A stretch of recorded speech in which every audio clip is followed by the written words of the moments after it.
Assalamualaikum warahmatullahi wabarakatuh. Perkenalkan, nama saya Sakia Andina Yamuddin dari Universitas Aisyah Yogyakarta. Nah, pada kesempatan ini saya akan menjelaskan sedikit mengenai program fisioterapi pada akut miokard infarct. Nah, untuk program fisioterapi dapat dibagi berdasarkan 5 fase atau periode. Yang pertama yaitu complete bed rest yang berlangsung pada hari pertama dan hari kedua. Kemudian ada partial bed rest sampai hari keempat. Kemudian yang ketiga di rumah sakit mulai hari keempat sampai 2 minggu, dengan total di rumah sakit itu 2 sampai 3 minggu.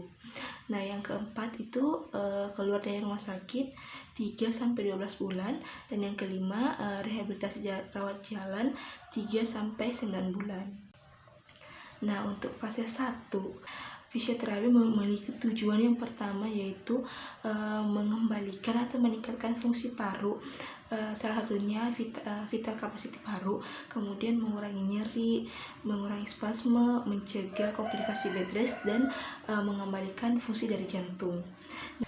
Nah, untuk intervensi pada fase 1, dan kita bisa memberikan breathing exercise yang bertujuan untuk mengurangi atelektasis, kemudian radang paru, dan komplikasi pada paru. Nah, breathing exercise ini ada 3 teknik yang dapat kita berikan. Yang pertama yaitu breathing control, di mana pasien bernafas seperti biasa dan menghembuskan seperti biasa dengan perbandingan 1:1. Nah, yang kedua itu deep breathing exercise. Di sini pasien menarik nafas panjang, kemudian menghembusnya secara perlahan dan pendek. Di sini perbandingannya 3:1. Dan yang ketiga dengan teknik abdominal breathing, di mana pasien bernafas dengan perut. Nah, di saat menarik nafas, pasien mengembungkan perutnya, dan saat mengeluarkan atau ekspirasi, pasien menghembuskan perutnya. Nah, intervensi selanjutnya yaitu kita memberikan positioning kepada pasien yang bertujuan untuk mengurangi komplikasi dari bed rest atau mencegah dekubitus. Nah, untuk yang selanjutnya yaitu latihan pasif, di mana fisioterapi memberikan gerakan pasif kepada pasien dimulai dari bagian distal seperti jari-jari tangan, kemudian bagian wrist, elbow, dan shoulder, begitupun pada ekstremitas bawah. Kemudian latihan assisted aktif yang low intensitas. Di sini kita memberikan instruksi kepada pasien untuk menggerakkan tangannya, untuk menggerakkan kedua anggota geraknya dengan bantuan dari fisioterapis. Selanjutnya yaitu batu efektif. Nah, batu efektif ini diberikan dengan tujuan untuk membantu mengeluarkan sputum atau sekret yang berada di dalam paru, di mana pasien menarik nafas, kemudian tahan dan batuk 2 kali. Nah, untuk fase 2, partial bed rest, di sini pasien sudah dapat duduk 1-2 jam per hari, kemudian sudah bisa makan, kemudian menggunakan toilet dan membersihkan diri.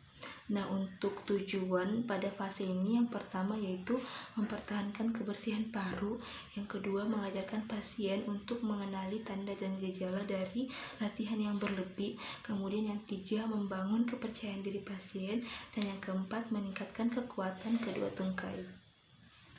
Nah, pada fase 2 ini kita bisa memberikan ambulasi dan mobilisasi secara bertahap, seperti latihan dari baring ke duduk, kemudian duduk ke berdiri, dan dari berdiri kita memberikan latihan berjalan secara perlahan sesuai dengan kemampuan pasien. Nah, untuk fase 3, 2-3 minggu, di sini kita bisa memberikan 6-minute walking test.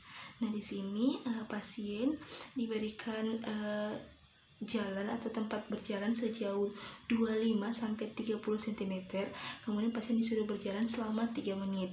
Nah, di sini kita harus memperhatikan vital sign dan pola pernafasan pasien.